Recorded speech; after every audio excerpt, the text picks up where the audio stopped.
Hi, thanks for joining us for the webinar, How to Add Public Data to Your Analysis. I'm Heather Krause, and I'm a data scientist who's passionate about helping the social sector make the most of data, research, and analysis. I'm so glad that you've taken the opportunity to join us today to talk about the different ways that public data can make your life easier. I'm the founder of a company called DataSyst, and we specialize in offering support and custom designed research to anyone working in the social sector.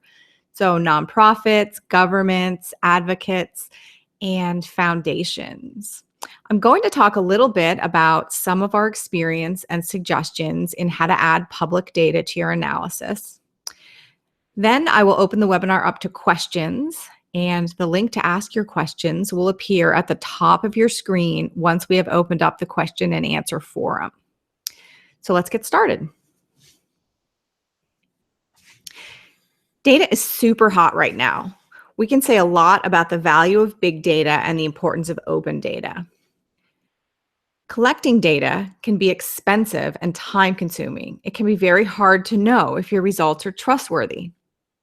Using public data is one way to answer your questions much more efficiently and effectively, but it can seem overwhelming when you're first getting started. In today's webinar, we're going to talk about practical, real-world ways that we've used data in the social sector. We'll give you some guidance on first steps so you could take advantage of public data too. Public data can provide your organization with lots of value at a minimal cost. At DataSyst, we've used public data to help nonprofits plan, to help them measure impact, and develop better grant proposals to get more funding, among other things. For example, Feeding America was able to use public data to determine where to most effectively open new food banks. An organization called Workforce has used public data in the United Kingdom to determine if their employment training programs for young people were really making a difference, and if they were, who they were making the most difference for. The organization Girls Who Code uses public data to build better grant proposals and to get more funding. If you've ever tried to collect data, you already know that collecting data is often very expensive and time-consuming. This is why we really recommend, to the extent possible, you try to use public data either instead of collecting your own data or to include in the analysis of the data that you already do collect. In our years of experience, we've narrowed it down to 7 steps to simplify public data use.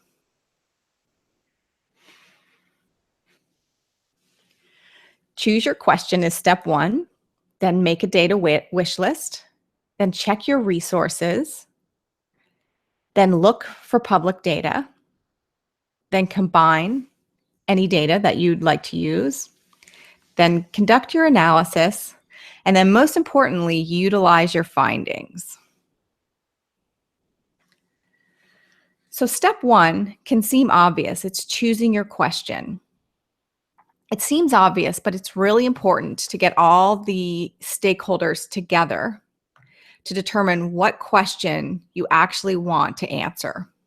It can be a planning question, a benchmarking question, a question in a grant application, or an impact evaluation question. For example, if you're trying to plan, are you wondering who needs your services? Where you should open new centers or offer new services? Or which specific types of your organization's clients are likely to increase in your area? You can answer any of these questions using public data. If you're trying to do some impact analysis, which is the type of analysis that tells you whether your project is making a difference in the way that you're intending it to, you can ask questions such as, are the changes you're seeing in your work different than the trends that you see in the general population? Are you making a difference, and if so, to who? A third type of question is benchmarking. We use this quite a lot when working with public data and adding public data to our analyses. For example, what are the typical trends in your sector? Or what does the general context look like for people using your services? And then lastly, all grant proposals, all the types above are great to include in grant proposals. We work a lot with donors and funders, and we're hearing more and more that in the very competitive process of getting a grant funded, grant proposals that include any kind of data analysis are more likely to get funded.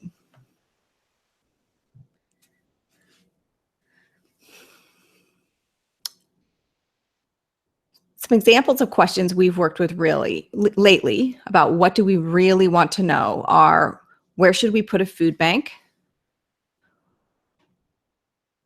If that's your question, then you need to narrow it down a little bit more. For example, if you're trying to figure out where to put a food bank, are you trying to use data to understand where the most vulnerable people live? Or is it where the most vulnerable people work? Or is it where are the people who are the farthest away from a reasonably priced grocery store? So all three of those examples might answer the question, where do you want to put your food bank?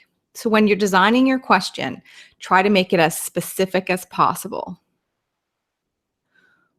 Would our organization's district support another location for a youth employment service desk? Is an example of a really good specific question that you can answer with data.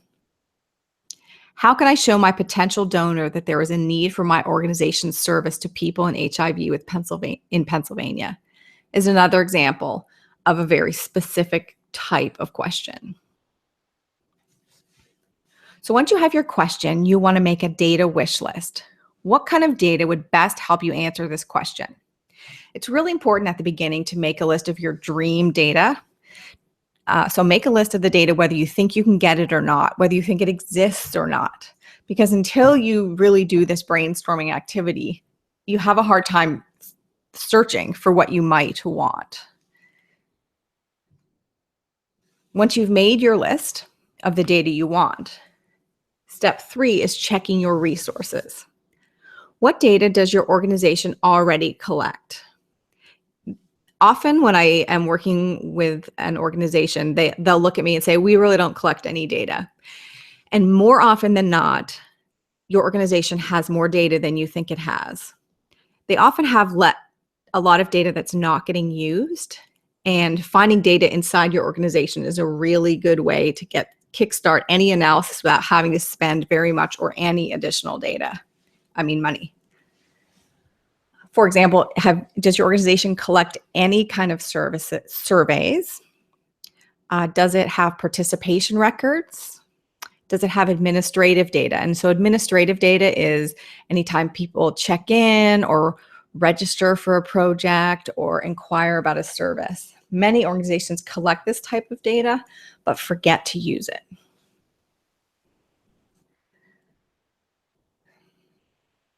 Now that you've made an inventory of the data that your organization has, it's time to get started looking for the public data. So you want to find public data that can help you answer your question. The first thing that we always recommend doing is Google. A good Google search will uncover usually a surprising amount of data.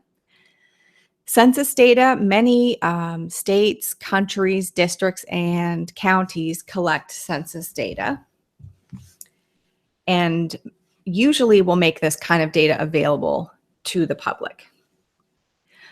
The third suggestion is to ask researchers for their data. This step and tip is often overlooked by people who aren't academic researchers, but people who publish articles in peer-reviewed journals and work at universities usually have some kind of funding agreement with who's ever funding their research.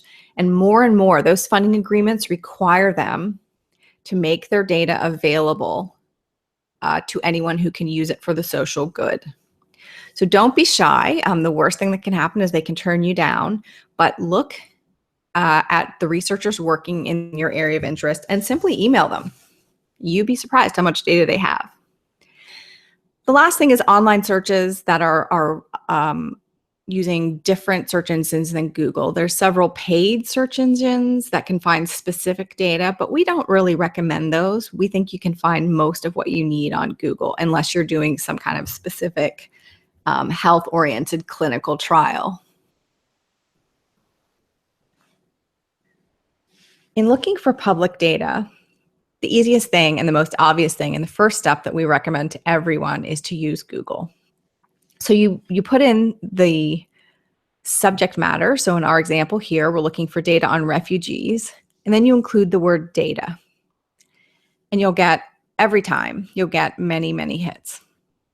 Two interesting tricks that a lot of people don't know is that you can search data by file type. So you'll see in this slide, we just searched refugee data. And in this slide, we searched refugee data, and then after the word data, we left a space, and then we typed in the word file type, all one word, and then a colon and XLS. So the word file type is telling Google that you only want it to give you results that are a specific type of file. And then after the colon, whatever you put there tells Google what the file type is. So in our example, file type colon XLS, Google's only going to return Excel spreadsheets to us. So this is going to really narrow down your search for refugee data to only things that are Excel spreadsheets. And this is a really good way to find data that will not come up in a regular Google search. And this is also, we've found, a really good way to find public data that isn't being broadcast or isn't being promoted for public use, but is still available and legal for public use. You can also search by file type CSV. A CSV stands for comma separated values. And this is the kind of data that's more likely to be used in computer programming or statistical analysis. However, any regular spreadsheet projects such as Excel can open a CSV and immediately transform it into an Excel spreadsheet. So when you're searching for public data, don't forget to use the file type, which will give you Excel spreadsheets of actual data. We find that this little trick uncovers a wealth of previously unfound but publicly available and free data.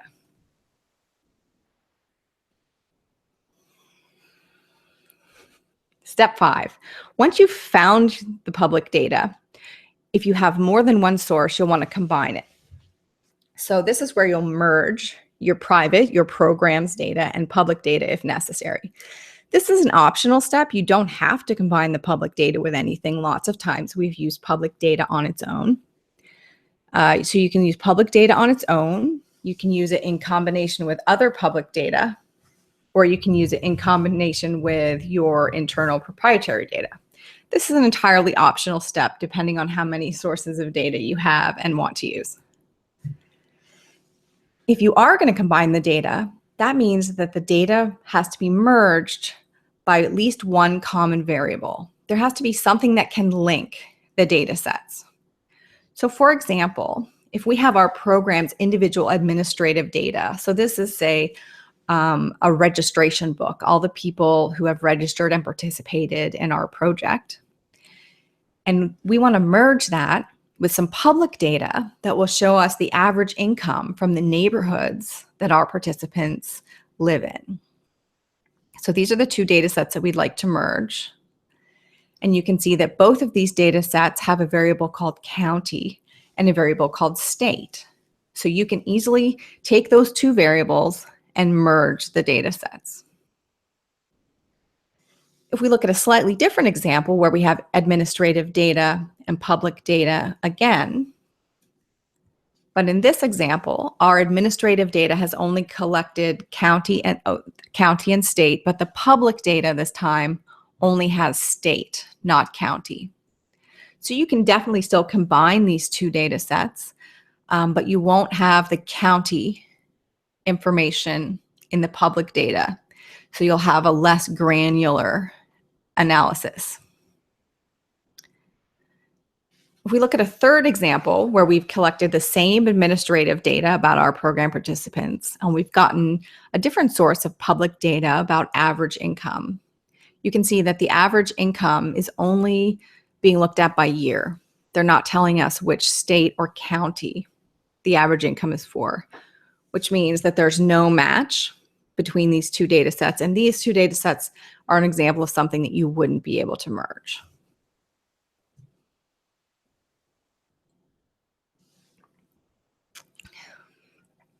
In terms of how to combine the data, there's lots and lots of different ways. The three most common tools that we see are Microsoft Excel, Tableau, and R. And the tool that we recommend is Tableau Public. You can find Tableau Public at this website. It is an entirely free piece of software and very intuitive to use with lots and lots of very good online public support. We use this quite a bit with all of our clients, and we'll be following up this webinar with several other Tableau specific webinars. So stay tuned if you're interested in learning the details about how to work with Tableau. So once you've got your data merged, if you choose to do that, then you start to analyze the data. So in order to analyze public and private data, you want to look for trends, do things like compare your project's internal trends to the public data's external trends. You can look for outliers. Are there places that your data is very, very different than the public data? That can lead to a very interesting data story for your social sector organization to tell. You look for contextual factors. You compare your data with neighborhood factors from public data. That's what we were looking at just a moment ago when we were talking about combining our projects data with public data on the average income in neighborhoods. That can tell you stuff like the average income of the neighborhoods that your clients are coming from if you combine your data with public data. And it's always popular to make maps with public data to assess the local and global situation. Step 7 is really important and sometimes forgotten. Use your results. So you've put a lot of time and care into getting your results. Don't forget to use them. Use it to make better plans for your projects, find more people or more locations that are vulnerable and need your services, make connections between needs and assets, write stronger grant applications. Now that we've taken you through the 7 steps, we're going to look at a few real-world examples of work that we've done helping nonprofits and journalists and social sector organizations use public data for planning, benchmarking, and impact analysis.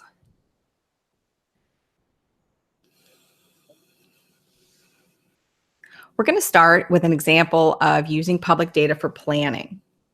So we worked with an organization who had received funding to support mental health with the intention to lower infant deaths. And they were working both in the United States as well as globally.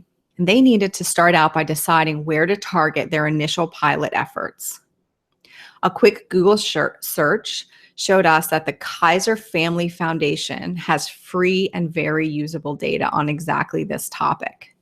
So we were able to pull up the map you see here on your screen, which shows infant mortality deaths by state. The Kaiser Family Foundation has a tremendous amount of data, and their interface is very, very easy to use. This is an example of public data where you don't need any data manipulation skills at all. We made this map directly within the Kaiser Family Foundation website. It's entirely free, and it makes the map for you. As a result, this organization targeted Louisiana, Mississippi, and Alabama for their pilot projects. Then they looked for the same data abroad. We weren't able to find exactly the same data, but we did come across a USAID funded site, which is the DHS project, which is short for the Demographic Health Survey Project. So the DHS website has a specific data-oriented website called the Stat Compiler, which is what you see here on your screen. This is also entirely free and open to the public. It will also, like the Kaiser Family Foundation, do the analysis for you. It'll show you tables, it'll show you maps, it'll create comparisons, but equally importantly, it allows you to download the raw data. So if this is an example of where you'd like to take this public data and combine it with your proprietary project data, you can download this and do it yourself. In our example, We used a map again, like we did in the US, to choose which country to target for our pilot project before expanding. And given the infant mortality rates of the different countries, we chose Ethiopia for the pilot. This is an example on the Stat Compiler website of the type of analysis it'll do for you. That blue line is Ethiopia, and that helped us see that we wanted to go in and pilot an intervention that we could compare with the other countries in this chart, Uganda, Kenya, and Tanzania. So this would eventually allow for some impact analysis with the public data as well.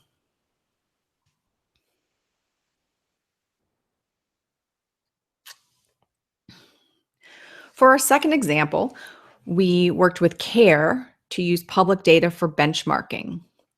CARE is doing work to promote financial inclusion throughout the world. Financial inclusion is a term to help people who don't have access to any kind of financial tools access appropriate financial services that allow them to save and budget money more effectively, which then allows them to smooth over the financial ups and downs that we all experience in life. So within the CARE projects, they track the number of people who have their own bank account, who have a mobile money account, who have access to any kind of formal financial tools. But their internal data cannot tell them whether these rates are higher or lower than average. So they don't know if a certain percentage of people in a district in Kenya, say it's 12%, have access to a formal bank account. Is that higher or lower than average? You can use public data to build benchmarks for these rates.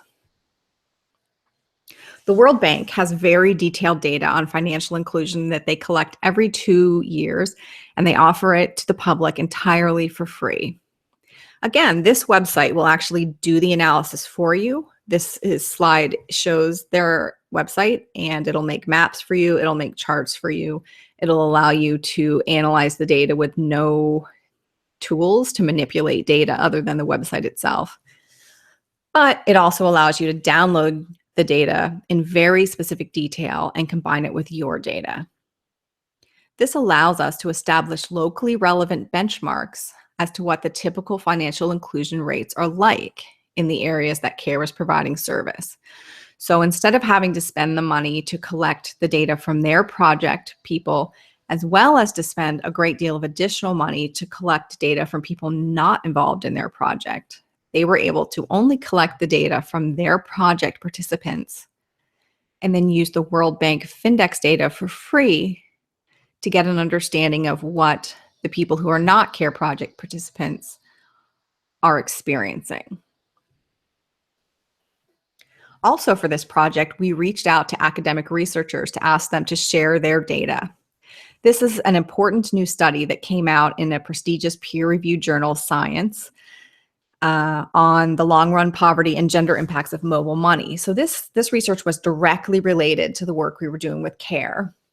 And we looked closely at the new article, and you'll find that with this article and every other article published in a peer-reviewed journal, there was always a contact author, which includes their emails.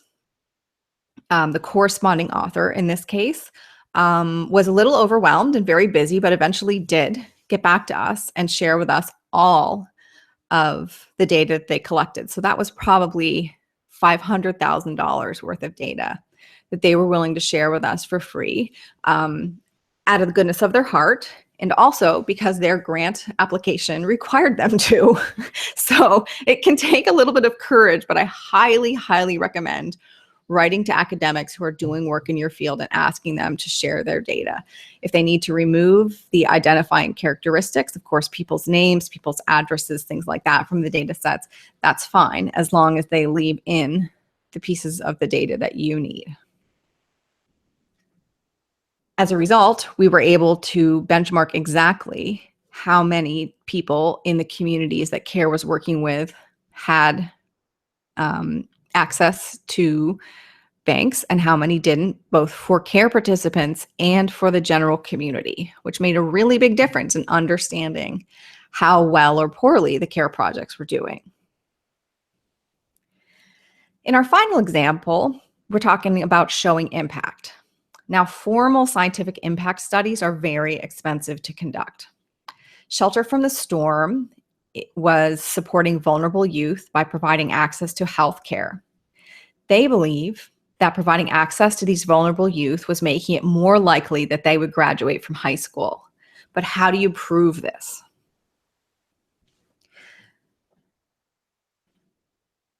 The theory is that the youth with access to health care are more likely to graduate from high school. Shelter from the Storm project was collecting data on the graduation rates of the youth in their program, and also, of course, the access to healthcare rates of the youth in their program. But they needed data from youth outside the program to compare to.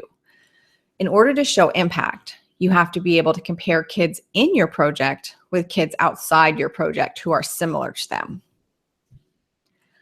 On the Shelter from the Storm data wish list was high school graduation rates and access to healthcare rates for kids that were similar to the kids in their project, but who were not in the same type of support project. If this data, when analyzed, showed a difference, this would imply impact for their project. We helped them look online, and the great news was that in the middle of 2016, just last year, Pennsylvania, the state where this organization is located, got an open data portal. We were thrilled. The portal provides graduation rates for high schools and rates of health insurance access by county. This was fantastic news. So we were able to merge the data sets by county name using Tableau. And again, we're going to have more specific how to use Tableau webinars in the future, but I'm going to show you just 2 quick slides here that we use the county name as the linking field. As long as each one of our data sets has a variable that's called county name, and the information inside that variable is the same, in other words, the county name, you can use this name as the linking field. The red symbol here in Tableau shows that the data has been successfully linked with Tableau. And the great thing about Tableau is that it literally does it for you with the push of a button. Then we use the link data to do the analysis. The question, are the kids in the project graduating at the same rate as similar kids not in the project? Is the Shelter from the Storm project making a difference? One of the things we did was make a map of access to healthcare by county in Pennsylvania. And again, Tableau will essentially do this for you by dragging and dropping a couple of the indicators. We also made a map of graduation rates by county. Then we went a little deeper with the analysis and looked at the relationship between our 2 key variables, access to healthcare and graduation rates. This chart shows the results from our combined public and project data. Using Tableau, we can add a regression line or a trend line and see that it does have a statistically significant trend. There were a few more complex steps in the analysis, but the final result was a map by county within Pennsylvania of the difference between the kids in the Shelter from the Storm project and the youth population that was similar to those kids. The Shelter from the Storm project is making a real difference. And this map made a really big difference in the story that the Shelter from the Storm organization was able to tell and the grant renewals that it was able to successfully apply for. This is one of our most successful examples of combining private and public data in an analysis. So the 7 steps that we've talked about today to simplify public data use: choose your question carefully, make a data wish list, check your internal resources, then look for public data, either using Google, writing to academics, looking in open data catalogs. Step 5, combining the data if necessary. Step 5 is optional. Step 6, analyzing the data. And then step 7, utilizing the data. So at this point, having given you the steps and the tips and talking about some examples, we're going to open up a question and answer session. So there is a link that appears at the top of your screen right now. But we've discovered that we don't think you can click that link. So we've also embedded this same link in the description just below the video. And you can click that link. So you can either type it in from the top of your screen, or you can click on the link and we will answer your questions, as many as we're able to.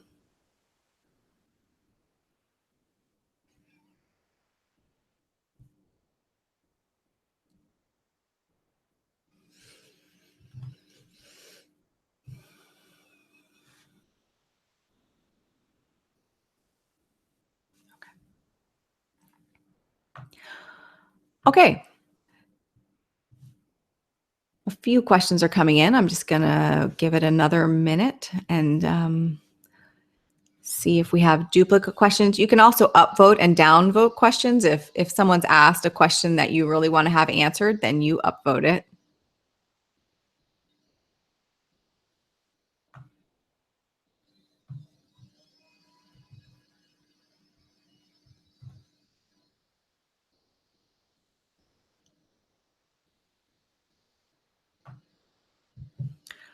So I think we're going to answer a great question. When looking for public data, how can I tell if the data is reliable?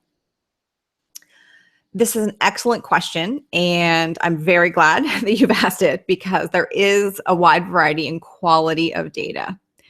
So the first and easiest thing to tell if the data is reliable is to learn a little bit about the organization that's presenting it. So if the organization is a committed research organization, it is much more likely to know what it's doing with data and to be invested in providing high quality data. So for example, the United Nations is a very, very reliable and good source of open data. We were doing work with some fracking data. So that's data on the health impacts of different ways to get oil out of the land. And there was a lot of data being offered by a fracking advocacy organization. And it was very easy to get, and there was a lot of data, but that organization had a very specific point of view. It was trying to promote fracking and prove that it was fine for people's health. So we took that data with a grain of salt.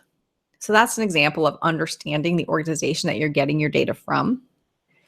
The second way to tell if your data is reliable is a little bit boring, but it's very, very effective. And that is spend as much time as you can reading the background data methodology. So any data set that's reliable will come with some kind of code book or methodology section that'll tell you exactly how that data was collected, exactly what kind of questions they asked, how they selected the people they asked it to, and any kind of missing data work that they did. So those methodology sections can tell you a lot about the quality of your data.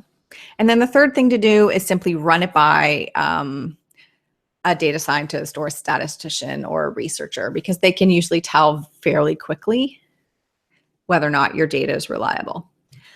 A related question on this topic is, where can I find a public open data list of resources? This is a great question. And DataSys is currently building one. So we will follow up with all the registrants and attendees at the webinar and send you the list that we have, the data catalog that we have. However, there are just huge amounts of open data, and we will include in that list some of the larger ones. So if you're in the United States, the .gov organizations have giant amounts of public and open data that we wouldn't list every single source. We would just list the .gov sites. But we'll be circulating a list of public data resources as a follow-up to this webinar. And I think we have time for one more. How do I cite or source public data in a grant application or analysis? That's a very, very good question, because anyone who's lived with using open data knows that these data sources change quite a lot. So the first thing you always need to include is the link, the URL to the link where you found the data, if you got it off of a website. And then the second thing you need to include in the citation is the date that you downloaded it. So not the date that the data was collected, but the date that you downloaded it. For example, on the USA DHS website that I showed you where we got the infant mortality data, that data site is highly, highly reliable. It's managed and continually updated by a team of very, very good statisticians and methodologists. And they will occasionally find very small problems in the data. And when they do, they will rectify the problems in the data set and then send an email to anyone who's downloaded that data set, letting them know that they've made changes to the data set. And if you want to update your analysis, you should download the new data set. So how to cite a piece of public data that you've downloaded from a website includes the URL, the name of the data set, the organization that collected the data set, and then the date that you downloaded the data. If you got your data from a different source, such as when the data we got from those academic researchers from Science Magazine, they will almost always send you how they would like it to be cited.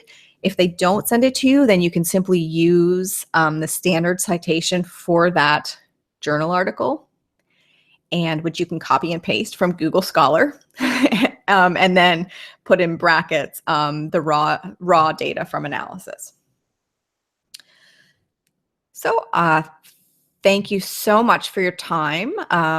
Keep an eye on your email inbox. We will send you both a workbook that contains most of the materials in this webinar, as well as our most recent public data, open data catalog suggestions, as well as notes about upcoming webinars. And if you have questions or requests for future webinar topics that you think of after watching this webinar, feel free to email them to us. You can reach me at heather@iDataSyst. And me and the whole team are always looking for ways to make it easier for anyone in the social sector to find and use good data. So we'd love your suggestions and requests. And thanks a lot for connecting with us.